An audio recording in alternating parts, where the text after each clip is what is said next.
Јас од искуство ќе кажам затоа што нели имам своја фудбалска школа. Ќе гледам да разговарам и од страна на родител. И од страна на тренер, затоа што и јас имам деца, девојчиња се, нема да играат фудбал, меѓутоа сите знаеме ние родителите дека децата ни се слаба страна. Од една страна се трудам да ги разберам, затоа што они сакаат све најдобро за своето дете, сакаат да го гледаат своето дете да биде среќно, да се забавува, да ужива во спортот, меѓутоа од друга страна се пречекоруваат некои граници каде што се ствара премногу притисок на децата и очекувањата од нив се премногу големи. Отприлика вака идат некако работите. Секој родител кој ќе го запише мало дете, нели сега веќе почињаат и од 5 години да тренираат, затоа што со телефони, со таблети, децата се постојано дома и гледа да го запише на некој спорт. На почеток тргнуваат со цел да ајде нека трча, нека тренира, чисто само да го изнесам од дома. Доколку детето после неколку тренинзи или месеци покаже одреден талент, тогаш амбициите растат. Па ајде да видиме да го поднесеме у еден, у друг клуб, у трет клуб. Па тоа се индивидуални тренинзи. Тоа е притисоци над тренерите. Зашто моето дете игра во вториот тим, а зашто не у првиот тим? Па зашто моето дете игра волку минути, а треба да игра толку? Значи се мешаат во работата на тренерите. Мој совет за сите родители, пак ќе кажам, стојам од двете страни, гледам и од родителски аспект и од тренерски аспект, е да ги остава децата да уживаат, да бидат среќни со тоа што нивните деца одбрале спорт, а не нешто друго. Да бидат среќни затоа што нивните деца ќе се развиваат право, ќе се социализираат, ќе се дружат, ќе патуваат на различни надпревари, различни турнири во други земји. Дали ќе бидат фудбалери, не треба да размислуваат за тоа. Дали ќе бидат фудбалери, тоа може да се види негде после 16-та година, 15-та, 16-та година, затоа што ништо не значи ако дете е талентирано на 6, 7, 8, 9, може да биде екстра талент, ќе влезе у некој период развоен каде што влегува во пубертет, многу работи се менуваат. Има многу примери каде што деца екстра талентирани на 15 години завршуваат со фудбал. Има многу примери каде што деца кои што не покажувале кој знае каков квалитет стануваат врвни фудбалери, така да единственото нешто што треба да ги остава децата е да уживаат во спортот, да уживаат, да бидат среќни што одат на надпревари, што одат на тренизи. Резултатите се најмалку битни до 13-14 години, најмалку битни. Мене ми е смешно кога ќе видам се објавуваат резултати, победиле 13-0, 14-0, 15-0. Што значи тоа ако победиле 15-0? Готово дека твоето дете е сега веќе готов фудбалер? Не, ништо не значи тоа. Бевме и ние шампиони на Македонија. Кој памти дека пред 3 години генерација U10 била шампион на Македонија? Никој. Знаете што се памти? Ако некое дете од таа школа стане утре фудбалер.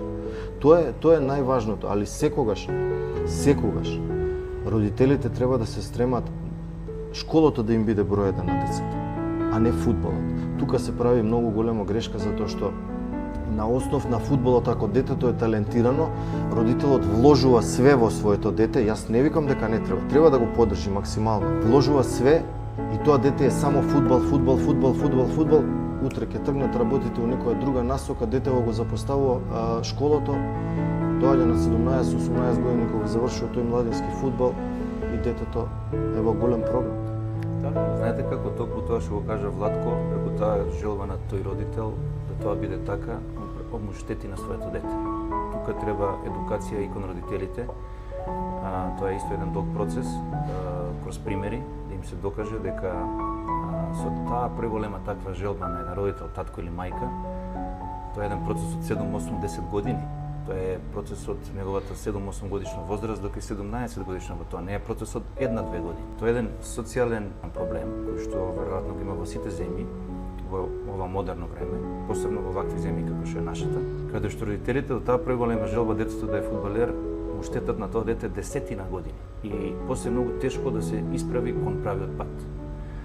Ако се едуцираат и тие родители, мислам дека тука треба еден процес на едукација, кој што треба да биде од самите клубови, од самите тренери, кој од федерацијата, да се едуцираат родителите кроз примери наназад, и тоа статистички примери, каде што ќе им се објасни дека научно е да кажам, дека само 1% од децата во школата продолжуваат да се бават со фудбал.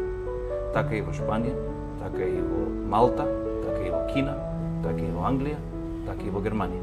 Значи, научно е докажано дека само 1% од децата од школата продолжуваат, не дека успеваат, туку продолжуваат да екзистираат во фудбал. Тоа значи дека во една школа од 3000 деца, околу 30 на деца ќе се бават некако со фудбал, дали прва лига, втора лига, трета лига, ќе има некаква екзистенција. Во школа од 300 деца, околу 3 деца ќе се бават со фудбал.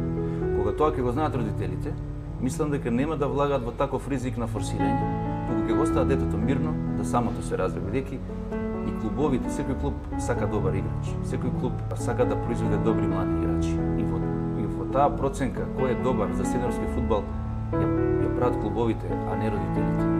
Да, туку има проблеми, некои клубови тоа не го прават доволно добро, меѓутоа постојат други клубови.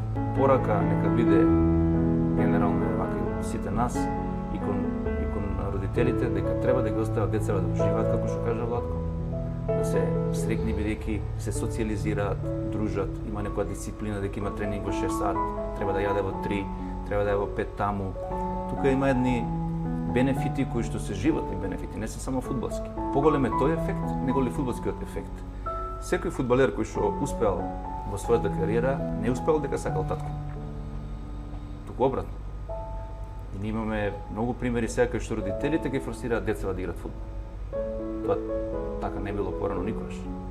Така да тоа е еден социјален елемент кој што сигурно привлекува внимание, но треба и да се работи на него.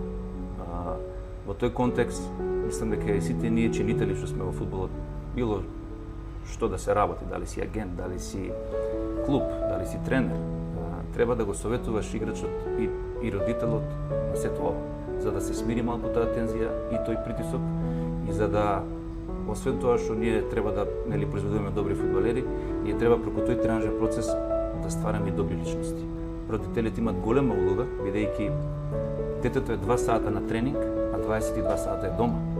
Така да тие 22 сата од еден ден, ако е 24 часа, се многу важни исто како они го воспитуваат дома детето кон некои правилни вредности. Мислам дека ако сите се вклучиме и се промениме позитивно, сигурно дека ќе имаме еден домино ефект каде што ќе ствараме подобри фудбалери, подобар успех, а со тоа и подобри резултати на нашата репрезентација.